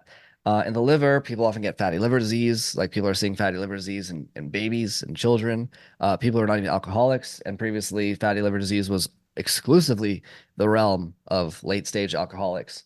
Um, you get seed oils in your eyeballs and you get glaucoma, sorry, macular degeneration. There's a talk by Chris Kenobi where he goes into this in depth. Mhm, He's like mhm. an eye But researcher. going back to the skin thing, is the Yeah. claim here just explicitly lay out the claim here because I think some people create a boogeyman because I've seen this quite a bit. Some people will say, well, these seed oil people are saying that you'll never get sunburn. You can go in the sun all day long if you don't eat seed Oh, oil. oh, sure, sure, sure. Yeah, Okay. yeah. So, yeah, if you go in the sun for a long enough amount of time, anyone will get sunburn under the right circumstances. That's Hmm. not, maybe some people have the claim, but that's not the actual claim. The claim is that your skin's resilience to sunlight is diminished in the presence of seed oils. Hmm. That's kind of it, right? Eventually, I'm not, and it's also like time and place dependent, right? If you've been inside all winter and you have not built up a sun callus, and you take a spring break trip to Right, Florida, right. it's mid-March, and you just like sit on the beach for 8 hours a day, you're gonna get sunburned. I'll get sunburned. Anyone, I haven't eaten seed oils in however many years. I'll get sunburned. Anyone will get sunburned. Um, if I go to Costa Rica and it's like UV 12, Yeah. and it's midday, like I'll probably get sunburned because it's just very freaking hot. Hmm. What will happen though is that I won't end up peeling as much as the, normal typical person. Um, if at all, and my skin will go back to normal the next day and whatnot. The claim specifically is simply that seed oils weaken your body's ability to handle sunlight because your skin gets inflamed more quickly when the seed oils, when the polyunsaturated fats are there, getting oxidized than your skin would if the polyunsaturated fats were not there. Hmm. That's the claim. Hmm. Is that helpful? Yeah, yeah. No, Okay. I just wanted you to lay that out for people. Yeah. I mean, for what it's worth, I mean, basically, the strategy that I now take that I didn't take for much of my life with the sun is, I by default I don't use sunscreen. Mhm. I use sensory feedback to intermittently go in and out of shade. Yeah. And I can tell you for the last couple summers, as someone who's fair skinned who burns quite easily historically, I haven't had to deal with anything in the last couple of years. Yeah. I have used sunscreen if I know that like, I'm on a boat all day long and I can't Sure. avoid the sun or something like that. But I used to just expect to get sunburned some Yeah. amount of each summer by default, and I haven't had any issues lately. Yeah. Makes sense. Yeah. I personally bias toward shade, either external or clothing derived shade as the primary mechanism of like, protecting from too much sun Mhm. exposure, which is definitely a thing, right? You won't become invincible to the sun. Yeah. It's just, I think the right metaphor here is a space shuttle on reentry. It has heat pads. What are they called? Whatever they're called. Crap, what do they call it? Like ceramic tiles that are, very insulative and prevent the thing from blowing up. What are those called? Heat shields? No. I'm not sure. Anyway, similar, imagine a similar spaceship or a space shuttle, but instead of having the full sheet of tiles, like half of them are broken off, Yeah. right? And then the friction causes the heat to get in there and the thing explodes. That's really what we're talking about. The shuttle will still get hot, it'll Hmm. still come in. It's not like It's not immune, immune to heat. Yeah. right? However, it's just better protected because Hmm. its body is able to handle it. I mean, it's very interesting. The rate of skin cancer by U.S. state, if the sun were so damaging, you'd expect that, Texas, Florida, Arizona, New Mexico, all of those states would have the worst rates of skin cancer. And then Maine and whatever would have basically nothing. But that's not it at all. Um, Florida is one of the lower skin cancer states in the entire country. And like the entire state is all about spending as much time as possible. Like Florida man is like tan and leathery and whatever. Maine has a very high incidence of skin cancer, and so does Seattle, and so Mm. does Washington State, which is Yeah. very interesting. So the sun exposure is not clearly, if there's no correlation, it certainly can't be a causative factor, right? People always say, like the Reddit tier debunkers, if you will, I was like, oh, correlation doesn't imply causation, and obviously they're correct. But the contrapositive of this is that causation requires correlation. Right. The lack of correlation does Yeah. tell you something. Yeah. Yeah. And so if there's no pattern here, then like obviously sun exposure is not causing skin cancer. There's that guy somewhat famous. I don't follow him, but I just heard about it. A Twitch streamer. He's like a video game dude and he has foot cancer. Hmm. And I'm like, here's a guy in his like mid 20s who spends his entire day inside in the dark, probably at 3 in the You mean morning with foot, his like feet. skin cancer of the foot? Yeah, skin cancer in the foot. Under his desk where there's like no light ever, wearing Yeah. socks, Yeah. Yeah. and he has skin cancer in the foot. Clearly, the sun is not doing that. Something else is doing this. Hmm. Um, so yeah, I think there's another interesting thing with the sun and seed oils too, which is Yeah. funny. Vitamin D, right? So Mm. vitamin D is it's actually the purposeful oxidation of cholesterol, certain cholesterol molecule called 7-dehydroxycholesterol, if I'm not mistaken. Um, that molecule gets exposed to like a UV light photon, and that molecule then turns into vitamin D. And so, if you want to make vitamin D, you need to have a supply of cholesterol in your skin. And so, an um, interesting thing about seed oils is that they largely replace high cholesterol foods in our diet, such as tallow and lard and butter and whatever.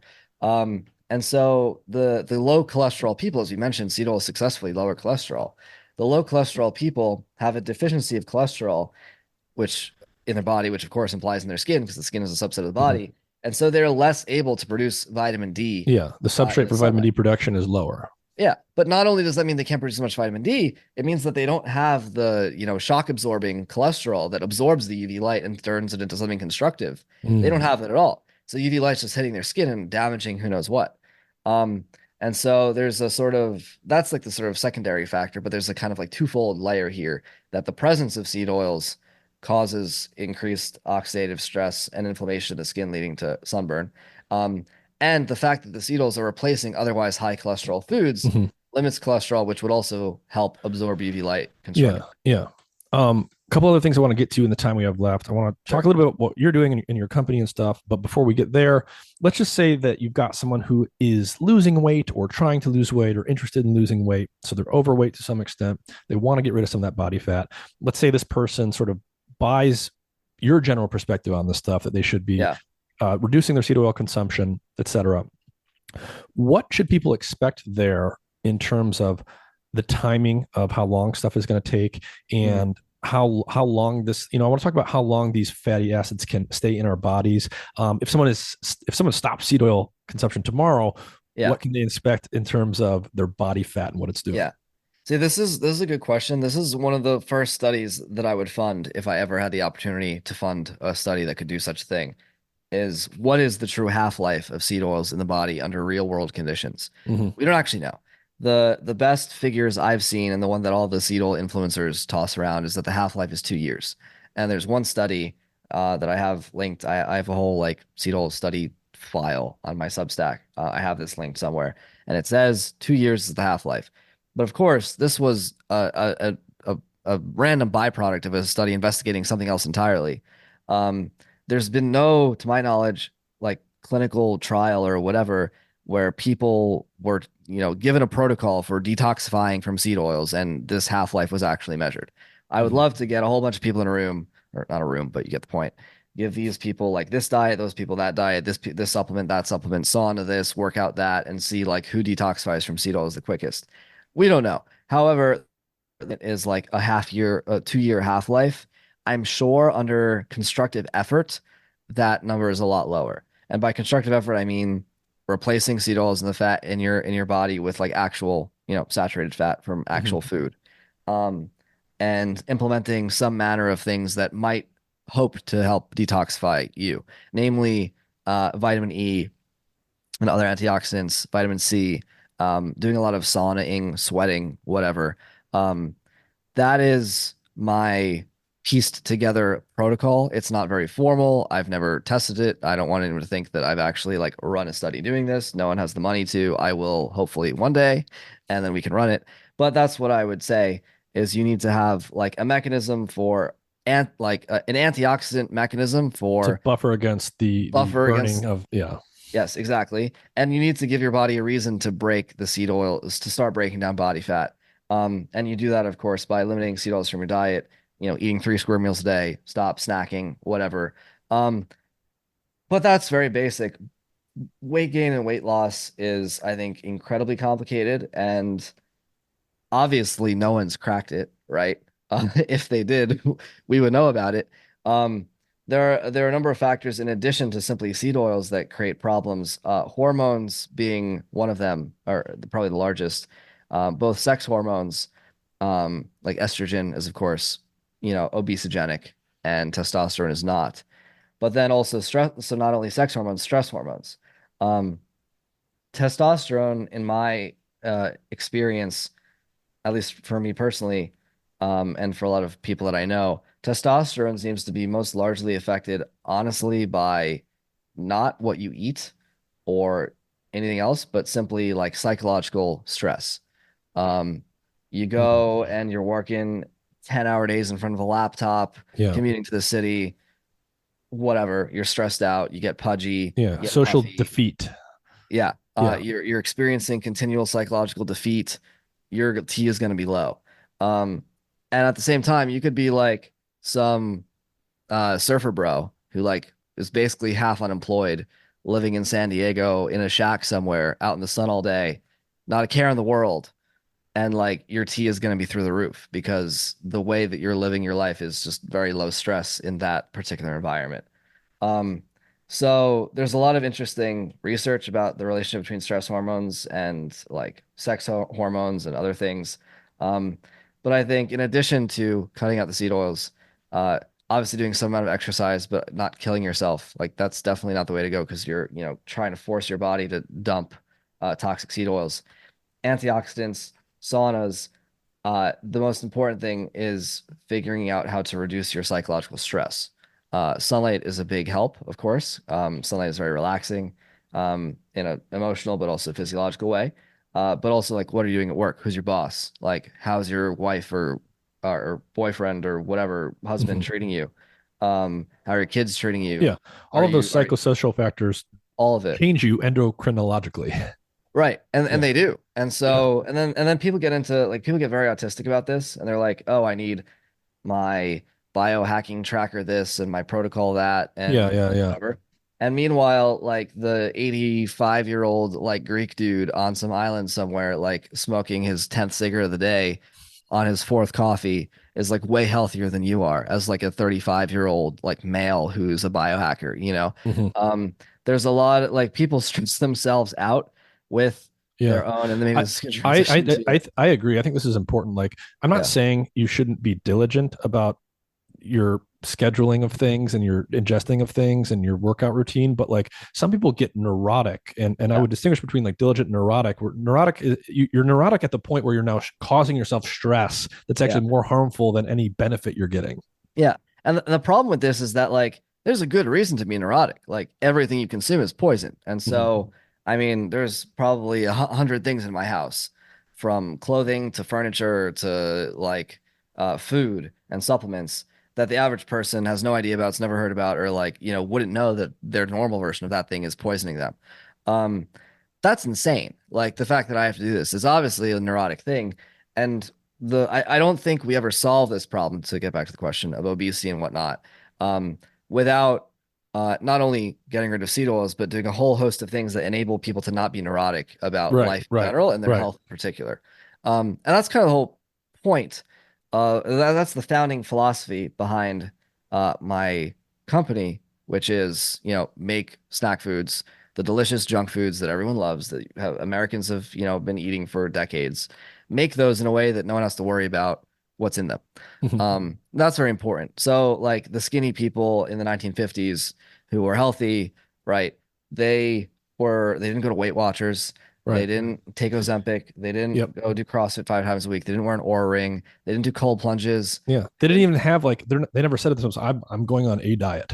No, diet, Yeah. what's that? They didn't buy organic food, right? Yeah. Because there wasn't organic food. There was Yeah. like one eggs at the store, one type of eggs. They just bought eggs. Yeah. Milk, what do you mean? It's whatever the milkman drops off on the Yeah. front Yeah. porch.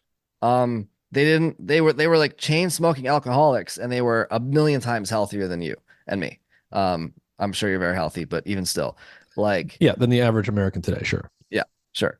Um, they they they kicked ass. And why? Like they didn't have to think about anything. They went to the diner and ate the food. Like they asked for ingredients. There were Yeah. no the nutrition labels did not exist Yeah. on food at this time. Literally, the nutrition panel Yeah. So ingredients yeah, list wasn't there. basically what you're saying is right, the environment was different in two ways simultaneously. One, it wasn't filled with as many poisons as we've since created Yeah. put into the environment. But two, because of that, they didn't have to go to no one had to stress out about all this No one stuff. had to think about it.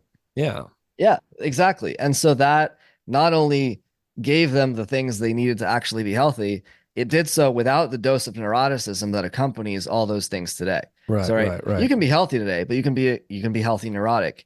You can't be healthy and non-neurotic today, Yeah. which is like kind of a contradiction because neurosis or neuroses is not healthy, which kind of implies that you can't be healthy at all today.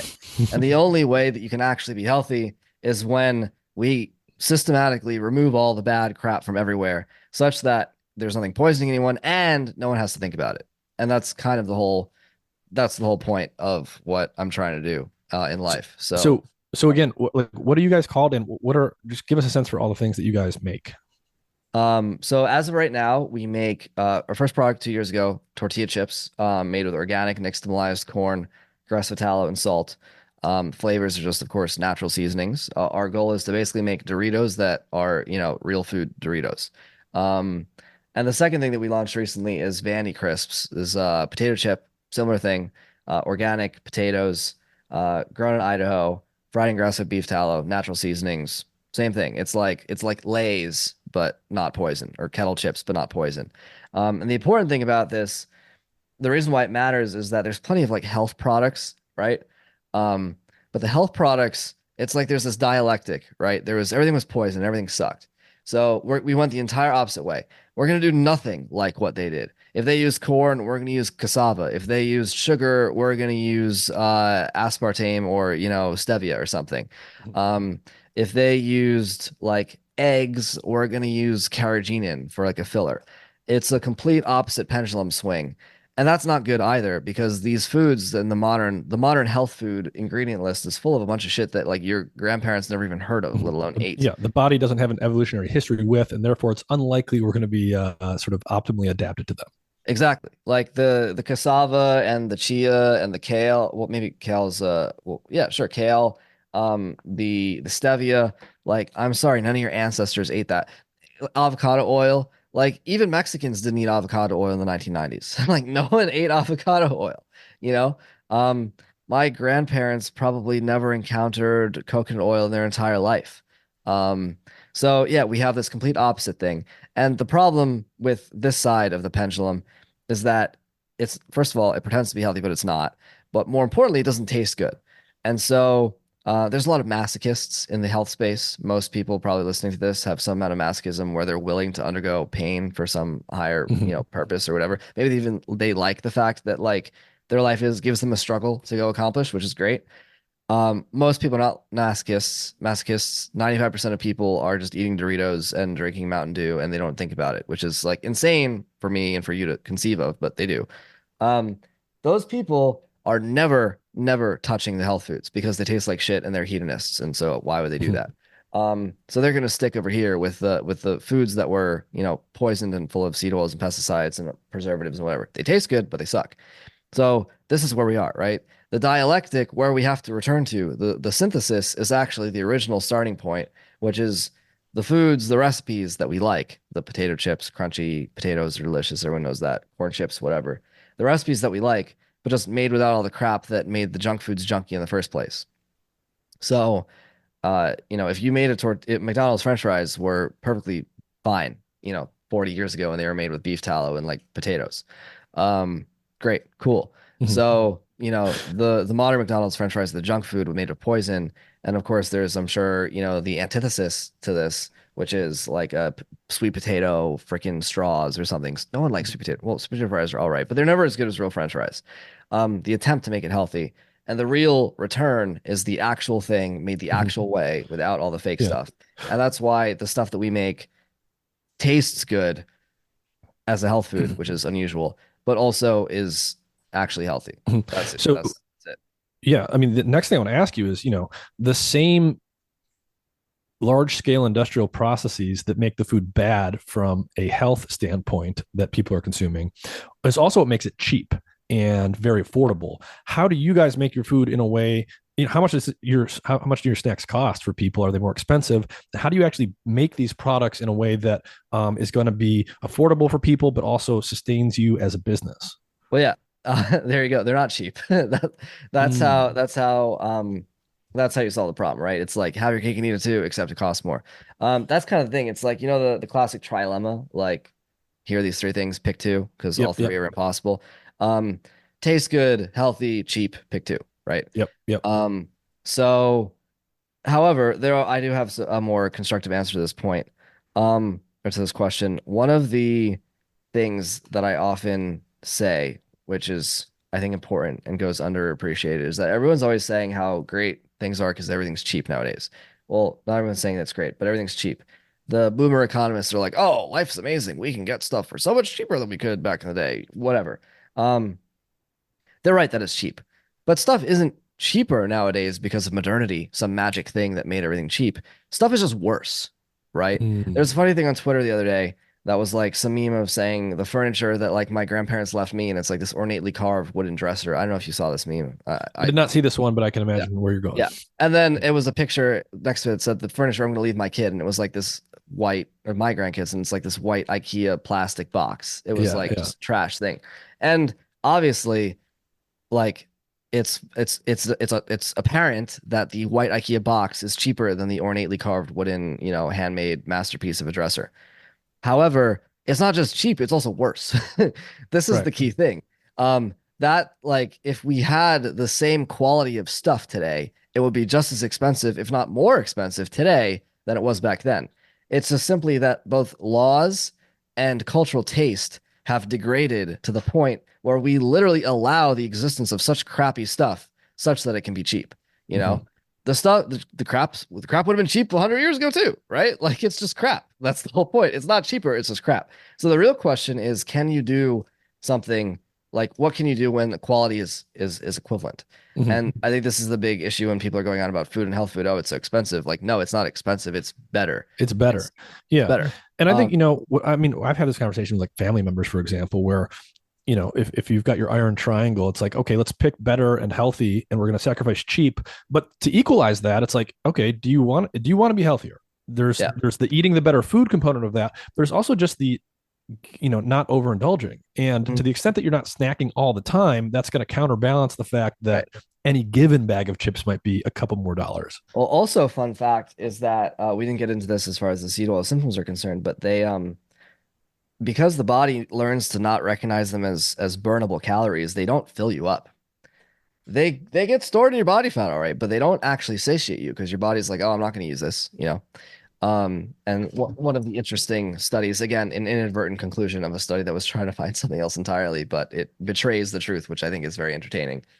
Um, is that they fed a bunch of kids, like they told a bunch of kids, hey, like eat whatever you want until you're full.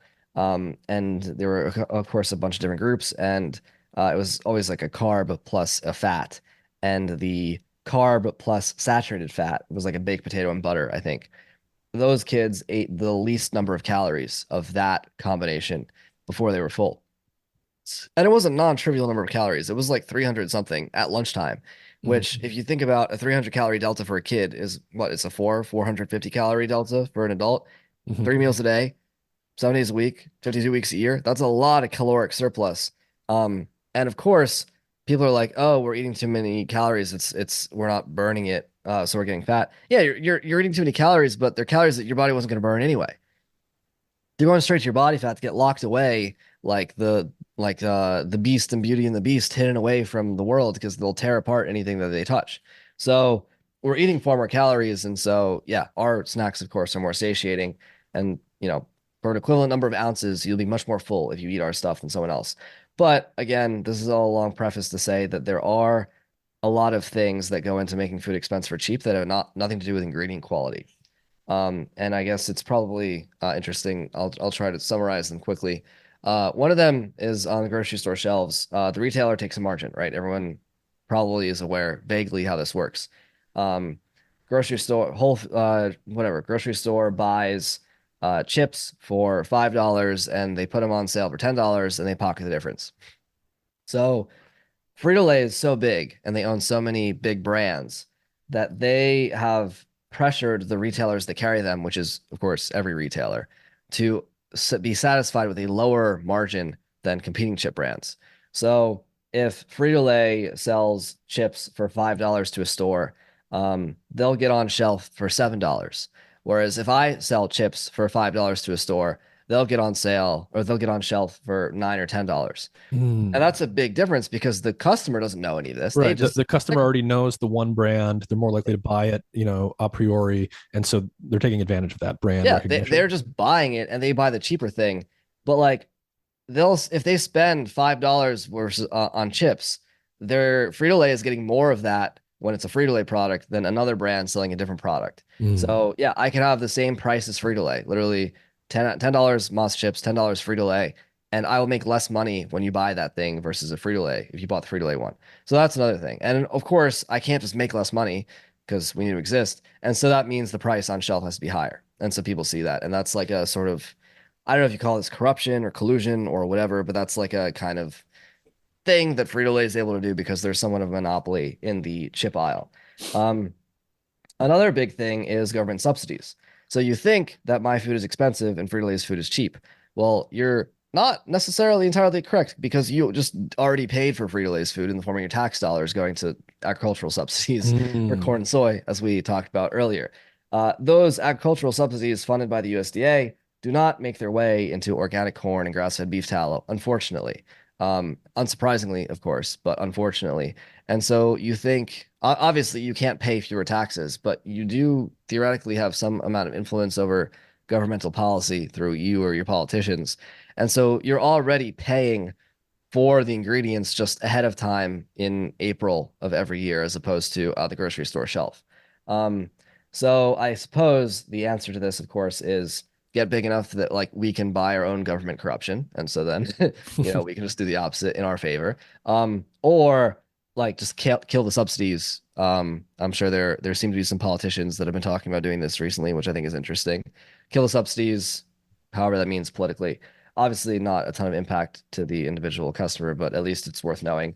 Another thing is uh, scale, right? So Frito-Lay has 35 production facilities in America. That's basically like almost, one in two-thirds of every two-thirds of states, they have a Frito-Lay production facility. They have 200 distribution facilities and like a fleet of thousands of trucks that drop ship Frito-Lay products to every corner of the country. Um, Economies of scale, economics 101. The more stuff you can make, the cheaper unit price you're able to make it at. You can spread out your fixed costs over a wider revenue base. Yada yada yada. So anyway, their factories are like a bunch of robots all over the country, making stuff with minimal human oversight, and then driving it nearby without spending a ton of money on fuel because they have factories everywhere. In contrast, we have a small facility with a bunch of people who make it by hand. Like I probably have the same number of employees as a single Frito-Lay factory, and they make like 1,000 times more than I do, right? We just don't have much automation. We're working on it, and that's going to be a big driver of actual cost savings, not ingredients. It's just like literal labor Hmm. and like production automation. But I don't have it yet. And so we have to pay a bunch of people literally to fry chips by hand, like with a fryer, like Hmm. they're Hmm. working at a restaurant. Obviously, very costly. In fact, the single most expensive line item in the cost structure of a masa chips bag is the labor it took to make it and not the tallow or whatever. Obviously, tallow is more expensive. Not going to say it's not, but it's labor that is easily automatable if you had enough capital, and that's just like a scaling question. Um, and I think the last thing is similar. It's basically like supply chain, right? I believe 3% of corn or less, something like that, in America is grown organically. Grass-fed cows represent, I think, less than 10% of all cattle in the country. Maybe it's less than 5%. Um, the industry is just not very big. And so the seed oil industry is very big. And the bigger the industry is, the cheaper it's able to make its commodities. And so in 10 years, when regenerative farming becomes the norm, it'll probably be easier to obtain regenerative farmed products at lower prices. But for now, that's not the case. Although I think just given the nature of regenerative agriculture, like you will never have infinite scaling benefits because Hmm. a regenerative farm is limited in possible scale. Oh, and so where can people like buy your stuff?